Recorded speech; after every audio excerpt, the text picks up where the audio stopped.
அதனால் பார்த்தீங்கன்னா ஜல்லிக்காட்டில் முடிஞ்ச அளவுக்கு நடவு செய்யுங்க. மழை காலத்தில் பார்த்தீங்கன்னா ஓரளவுக்கு பொறிக்கலாங்க.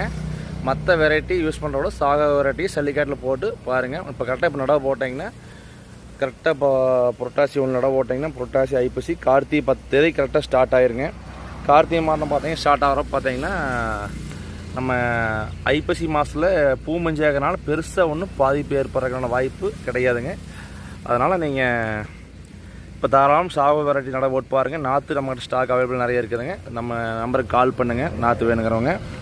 மேக்ஸிமம் பார்த்தீங்கன்னா நம்ம விவசாயிகள் பண்ணுற என்ன தப்புன்னு பார்த்தீங்கன்னா விலை விற்றா தான் வந்து நடவு போடுங்க. இப்போ பார்த்தீங்கன்னா நம்ம நர்சரியில் பார்த்தீங்கன்னா நாற்று எவ்வளோ ஸ்டாக் ஆகிடுச்சுன்னு பாருங்கள். ஏன்னா டக்குன்னு தக்காளி 100-150 ரூபாய்க்கு வந்தங்காட்டி நாற்று மூவிங்க டக்குன்னு அப்படியே இன்னும் வச்சுங்க. ஃபுல்லாமே சாகோ வெரைட்டி தான் இருக்குதுங்க. யோதான்னு சொல்லி அதுவும் கொடுத்துட்ருக்குறேங்க. அது பார்த்தீங்கன்னா யோதா நாங்களே சேமல் போட்டுருக்குறேங்க. மழை காலத்துக்கு எந்தளவுக்கு சக்ஸஸ் ஆகும்னு பார்க்கலாம் போட்டு. அதனால் நான் பெருசாக யாருக்கு ரெக்கமெண்ட் பண்ணுறது இல்லைங்க. சாகோ வெரைட்டி வந்து ஆல்ரெடி பாரம்பரியமாக நம்ம விவசாய மத்தியில் எல்லாமே பயன்படுத்திட்டு இருக்கிறனால அதுக்கு வந்து யாருக்கும் ரெக்கமெண்ட் பண்ண வேண்டியது இல்லைங்க. ஏன்னா விவசாயிகள் அதை வந்து கேட்குறாங்க மழை காலத்துக்கு அதை தாங்கும்னு சொல்லி. வேறு ஸ்டவுட்னா நம்ம நம்பருக்கு கால் பண்ணுங்கள்.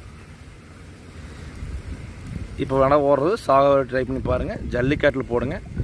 நன்றி, வணக்கங்க.